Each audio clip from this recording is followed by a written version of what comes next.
Aber dann möchte ich Sie jetzt bitten, die Stargäste der FedCon 20 mit mir zu begrüßen.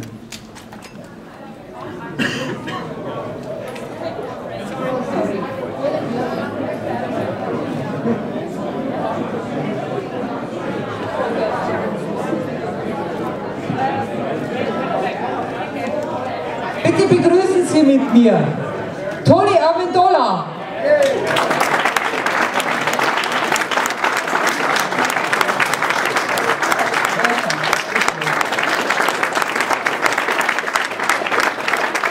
Vernon.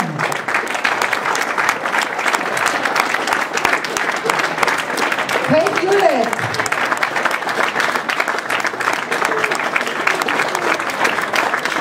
Arlene Martel.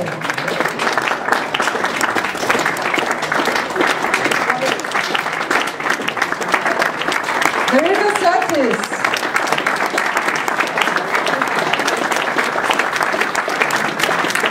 Wheaton.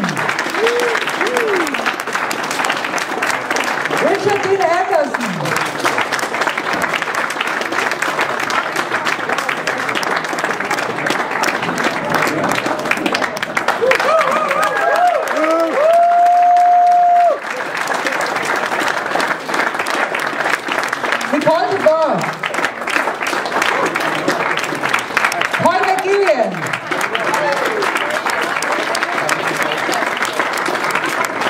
Dirk Benedict.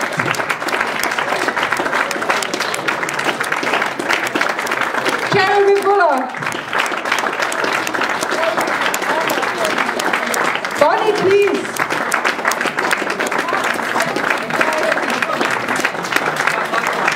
Garrett, Wang, unser Master of Ceremonies.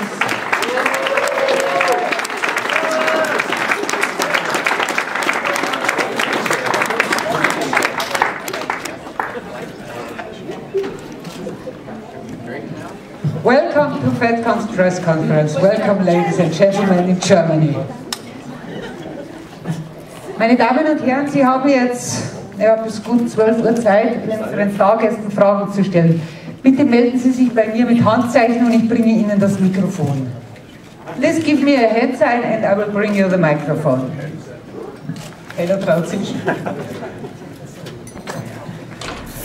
Hello everyone, great that you are here, and my question is maybe of course for Richard Dean Anderson. Hi Rick. Yeah? Hello. Hi. Hello. Nice to see you again.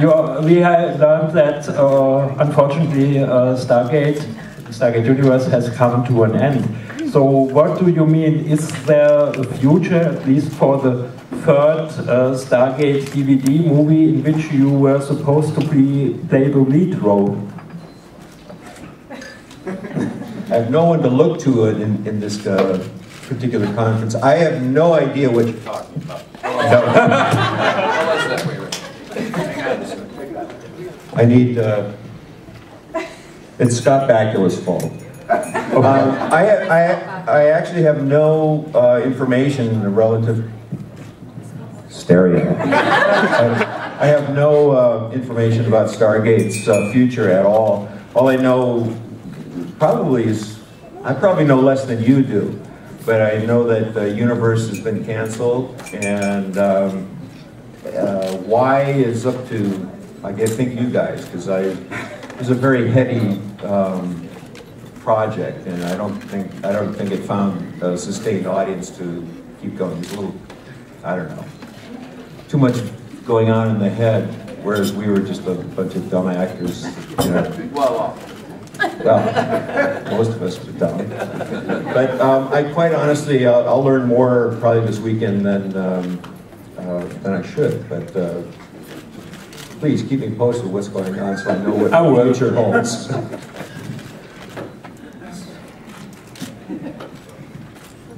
Is that good? Eine Bitte noch, bitte nicht jede Frage an Richard Dean Anderson, okay?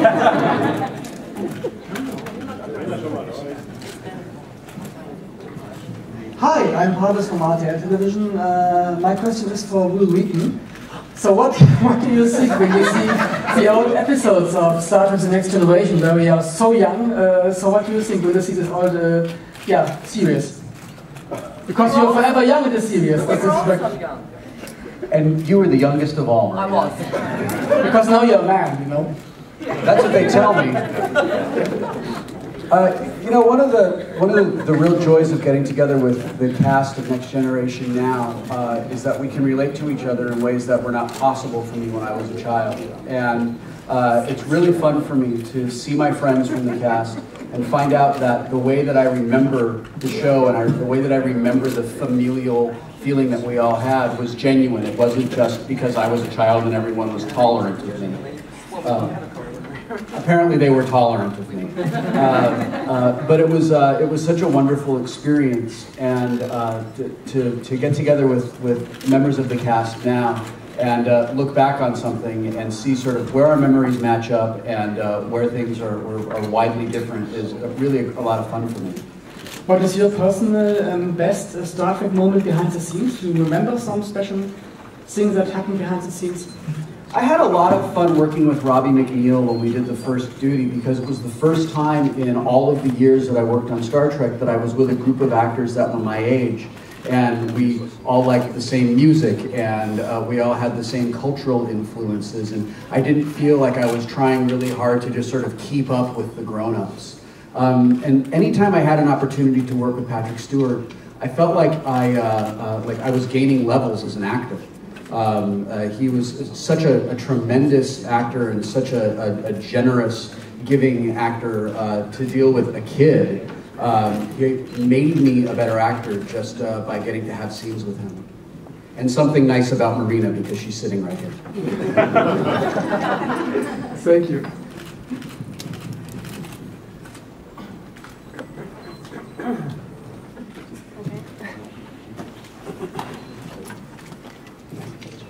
Hi, I'm Piesse from Sat.1 Television. My question is for Richard Dean Anderson. So, here are a lot of people who really enjoy wearing costumes. What about you? Do you like to wear costumes in your private life? Truly, I do. I absconded with a lot of the material from the show, took it home. Actually, you know, before I even started on that particular show, I wore cargo pants and boots and t-shirts. So they copied me, I'm sorry. Well, don't we all kind of like to dress up a little bit, or is it just me? It's just me? Okay, good. And I feel unique, or unique. Thanks. Yeah, it's the makeup that I've done without.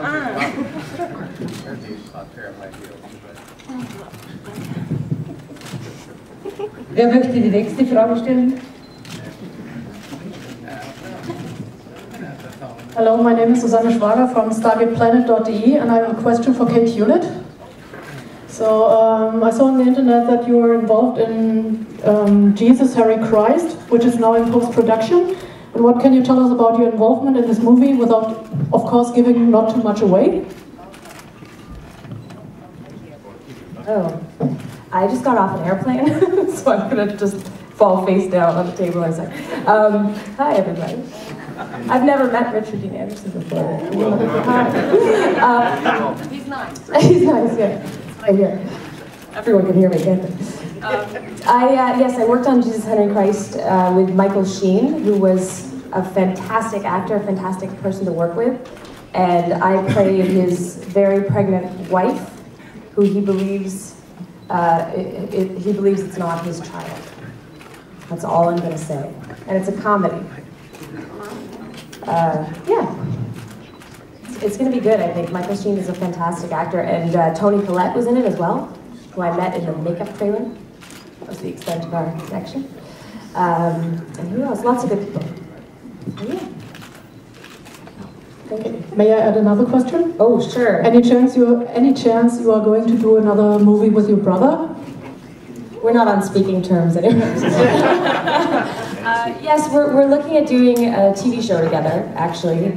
We're both writing now, and he's directing, so that's definitely going to happen, hopefully, in the next year. And maybe a movie, too, but for the time being, TV is more lucrative. Is there a working title for the TV show? Well, we're still working on Star-Crossed, Okay. And then there are a couple of other ones which are untitled. Okay. Yeah. Sounds promising. Thank you very much. Thank you. Thanks. Thank you. Und die nächste Frage, hier. Hi, my name's Zach. I'm from TrekRadio.net. My question's for Nicole. A lot of people, when Deep Space Nine ended, thought it could have gone on for, well, several more seasons. And many people were hopeful for a TV movie or something to continue the universe. Of course, that never happened. But how do you feel about the way DS9 ended, and do you think it could have gone on further? I was just happy to be on it, period. I mean, I knew going in that it was going to be the last season, so... Oh, yeah, that'll help. That'll help. I was just happy to be on it. I knew it was the last season going into it, so that was enough for me. Obviously, there could have been a lot more that Esri could have done, like become, you know, a captain. That was my goal. And it never happened. I shot it all in my head, though, and it was great. I did become captain one day. I wish you all saw it. And that's it. I did actually think we were going to do a TV movie at one point, and I told everyone that was going to happen. It was really embarrassing for me when it didn't happen. So, yeah. Well, you did eventually become a captain in the novels, I believe, so congratulations. Yeah, I heard that. Thank you. Yeah. Just on behalf of all our listeners, I want to say to all of the guests here, we may be a Star Trek radio station, but our listeners are fans of all of you. We have listeners in 105 countries around the world, and they just all think you're fantastic. We've got tons and tons of emails come in asking us to convey that as we came here, so I just wanted to say that to all of you. Thank you.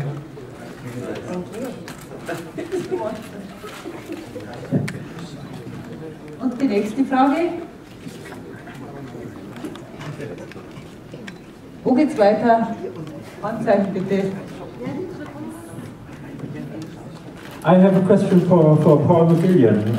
Would you please tell me what you're just doing right now? Any connection? I'm staring at you, you're so handsome. Paul, please. You know, we got off the plane a little while ago. I'm hanging out with Nicole, Boer, and everyone here. It's so great to be back in FedCon. I was here 4 years ago. It's the 20th anniversary, right? Yeah. Isn't that great? Yeah. Come on, Germany, let's hear. Being good in Vancouver primarily. I got married a little while ago, so that's nice. You stutter when you said that. Because, you know, it's been a long time. It's been a long time there. Yeah. Not to him, but a lovely wife. But no, things have been good. It's been very busy. As Stargate's come to a close, unfortunately, but possibly a movie still is out there, I think, at some point in time, and really happy. I saw David Hewlett 2 weeks ago with Joe Flanagan in Vancouver. It was nice to see those guys. It was great, and yeah, it's been a busy time. Lots of different films. Worked on a J.J. Abrams pilot called Alcatraz a little while ago, and I think called Captain Starship that we're doing with Ivan Bartok, who's a good friend of RDA's. And yeah, things have been very good. Thank you. Thanks for having me. Thanks. Kevin Katz from handicap-dortmund.de. I have a question for Mr. Richard D. Anderson. Slow down. Slow down. I do my best. I'm a bit nervous. So, your interest in social commitment, did it happen through the job, through your work on MacGyver, or did it was it triggered earlier? What do you mean by social commitment? Things like working for Sea Shepherds, Scoliosis Society, and of course the Children's Club for Boys and Girls. Yeah, I think it was just born out of opportunity more than anything. I mean, the jobs that I've had since I left home, or at least in the theatrical sense, the jobs I've had on television, let's say, have brought the opportunities and the requests and the invitations to be involved in various charities and causes. And it got to the point where I was saying yes to everything for a long time because everything seemed to be worthy of time and effort, money and attention. promotion, and then I just started. It became where I could have. Basically, I had to kind of pare it down and pick and choose and be a little more specific in my commitment. So, Sea Shepherd has become the #1. I was on the board of the directors for quite some few years, and now still am an advisor.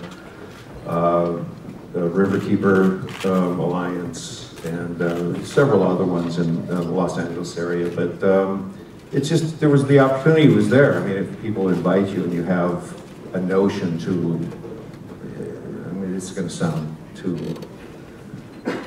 braggadocious, but it's just like, if you've got the opportunity, why not help? You know, like, why not take it? Because, I don't know, it's there. It's really fun to help out. Thanks a lot. Yeah. Let me rethink that answer and get back to you.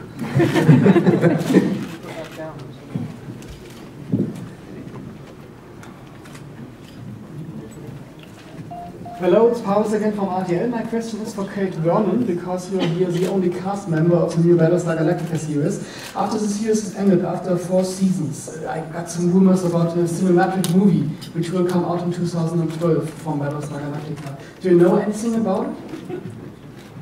Can you hear me? As far as I know, well, no one from our show will be a part of any movie that is Battlestar Galactica. Apparently,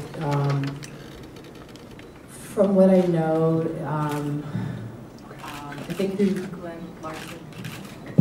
You got the bad one. I got the bad one. That he wants to do his own Battlestar Galactica again. That has nothing to do with the Ron Moore version of Battlestar Galactica. And I thought Bryan Singer was going to be directing the new Battlestar Galactica, but it's a mouthful. But he's just finished Jack the Giant Killer, and that's going to take a couple of years before that comes out. So I really don't know where they're at with the new version of Battlestar Galactica. But did you know about why he takes this decision? Because never change a winning team. It would be perfect if I see the cast from the series of the new Battlestar Galactica in a movie, and not some other guys playing Battlestar Galactica in the new one. Well, I agree. I would personally agree with you on that one. I think it's a strange creative choice. Most of us on Battlestar Galactica think the same way, feel the same way, but it's out of our hands and it's the business, so, you know, if they wanted to, you know, Glenn Larson owns the movie rights is what it boils down to. Does it have to write some letters, some emails to get some toilet papers from the top? Hey, if you want to start an online sort of, you know, get the original cast members in there, go for it. I think we'd all love to be a part of it. Believe me, I will do. Okay, I enlist you. Thank you. Thank you.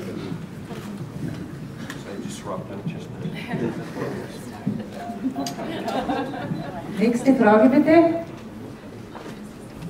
How you been, Tony? I've been well. Good to see you down there, buddy. Hello, this is Starry Planet again with a question for Tony Amendola. Yeah. So I would like to ask if you could tell us something about your current projects, Pizza with Bullets and The Son of an Afghan Farmer. Where are you? I'm here.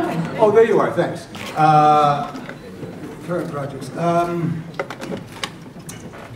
Piece with Bullets was just sort of a silly project that, you know, called for a little bit of singing. I've never sung, so I thought anyone foolish enough to ask me to sing. Which character did you play in that movie? I played a character called Sammy the Voice. It's, but it was fun. It was fun just to do that. You know, I hadn't been to Vancouver for about 3 years since doing Stargate, and this, in March and April, I was there twice, and that was probably the most fun. Once on a pilot called Once Upon a Time, which is a new ABC pilot that takes sort of classic fairy tales and sort of incorporates them into, so there's two realities. There's the fairy tale character and there's a counterpart that's in a contemporary reality. That's, and it's actually a wonderful script. And then the last one was a show called Chaos, which was sort of a tongue-in-cheek CIA sort of thing. What else? I had an arc on Dexter, which was great fun because it's one of my favorite shows. And but I miss Stargate, and I miss the people. I haven't seen Richard. I don't think. God, it's been a while. And so it's a pleasure to be here and to be around you guys. Your enthusiasm and and now I know frog means question. Yeah, me for instance. Yeah. But thanks. Yeah. Thank you very much.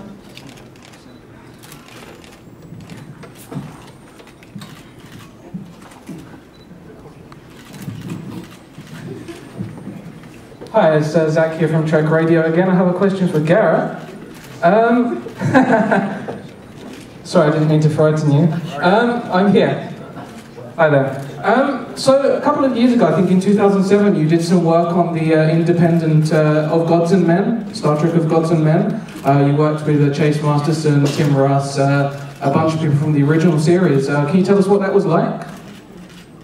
Yeah, we filmed in upstate New York at a time of the year where it was incredibly hot, and we filmed in an abandoned garage is what it was. It was an old car dealership garage, and there were some train tracks.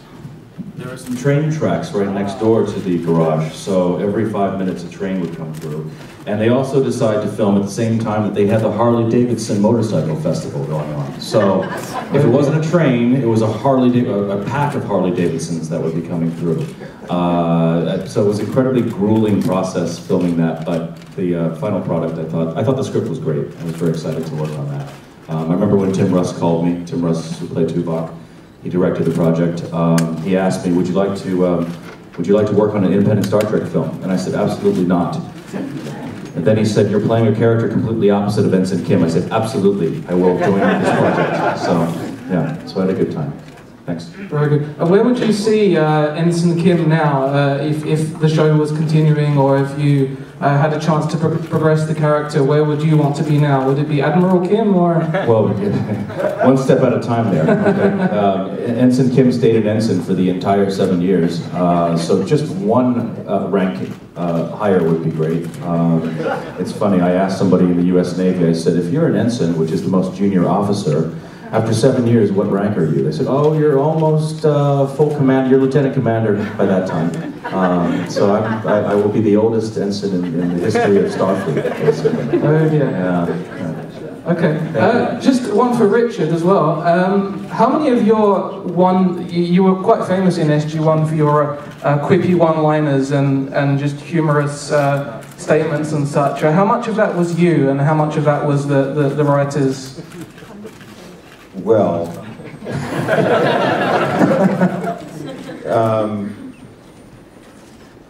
it's hard to answer that because without going back into and define for you my acting approach to acting. It's I'll go ahead. Read my book. It's all in the book. The writers. No, they started having to really kind of, in the early goings, it was basically, I warned them that I had some live wires that just hadn't been crimped properly when I was growing up, so just to be as open as possible to changes on the fly, and that's, during the rehearsal periods, that's pretty much where we would try and iron things out and get them to settle down, because it's just, it's such an environment, it's like having a license to misbehave, and that's how I kind of treated it. Not disrespectfully, but I did have to, as one of the executive producers, kind of pull it back and so we could get the job done. Otherwise, we'd still be there. But it became a collaborative effort. Thank you. He said safely. Thank you. Whose phone is that? I have a question for Dick Benedict.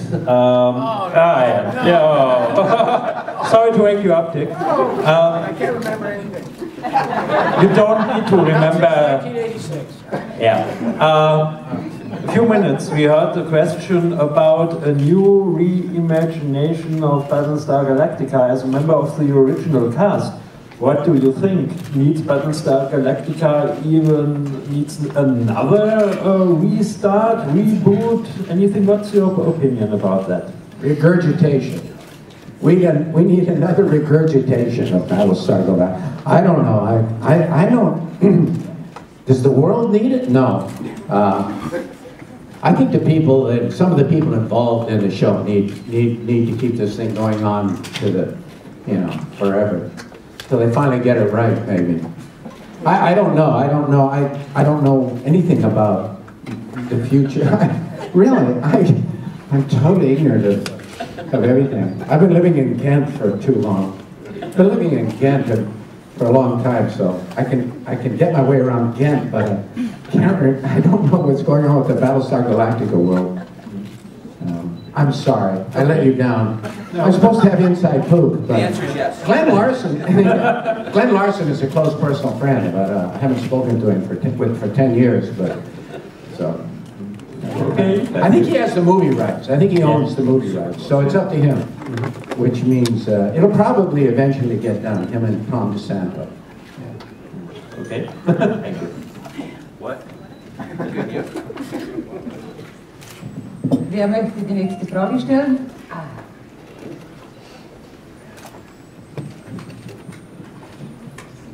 I'm also Lena Petra from Radio at 94.5 in Munich, and sorry Brigitte, but this is another question for Rick. Rick, about 1 year ago, I think for your birthday, you got about 18, 19 postcards from your fans all over the world. I know that they still wonder if you had the time to read them all. 18 or 19? 18 or 90, I think. Million. I did? Yeah, I think so, you should. What do you mean? I got fan mail? No postcards for your birthday last year.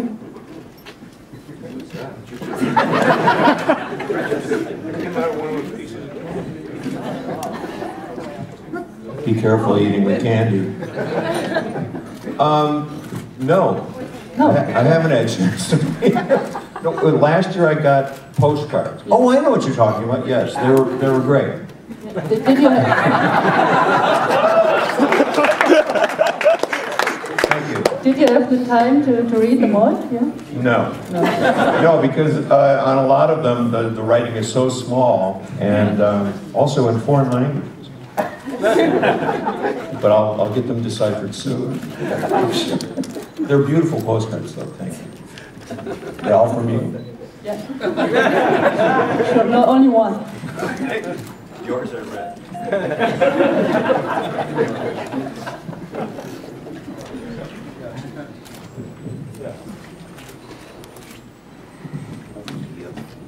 Hello, Kevin Kite again. I have a question for Katie Hewlett. Could you tell us something about Once in a Lifetime? No. Once in a lifetime. Yeah, the thing about I read about it a bit, about a soldier making wishes for other soldiers. So did I get that right? Because you do charity for this, perhaps? I don't. I should. I feel horribly guilty now. Okay, no, sorry. I don't think so. I gave money to the Humane Society. No, I'm sorry. I don't know what that is. Was that on Twitter? Was that on Twitter? Yes. Oh, Twitter. yes, yes. I don't know anything about it except I just did what I was told. There was a list of things to do, and people bid on a tweet. But I actually don't know much about the charity. But I know it was. Yeah, it was a horrible answer. No problem. I didn't know that's what it was called. Yes. Great. Classy. Okay, 5 minutes left. Hi, I have a question for Marina and Will. About bloody time. Oh, been sitting here like chopped liver. And you English Star Trek radio person. What about us? In the flagship show. Questions for Nicole. Questions for everybody else on bloody Star Trek. What about us? I have a question.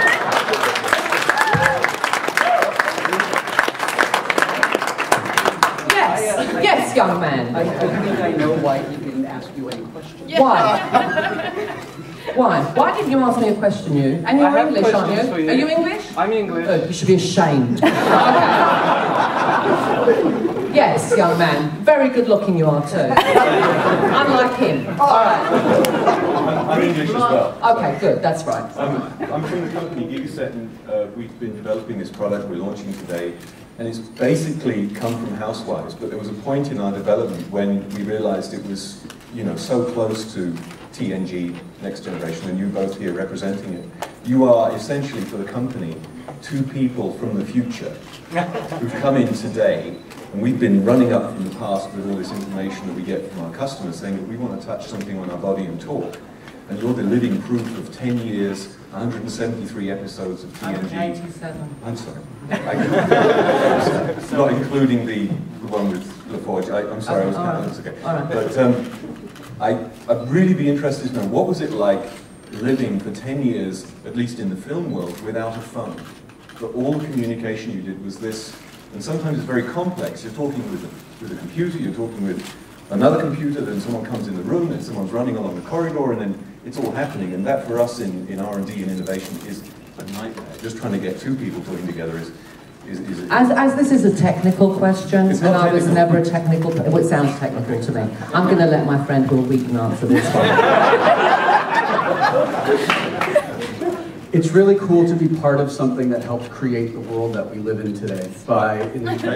Star Trek inspired designers and programmers and scientists to reach for a world that was better and more interesting and more convenient than the one that we lived in when we were making the show. I have a tricorder app on my phone. Yes, I do. And it's really cool. And it's functional. What is it? Can't make them right? And it's functional. It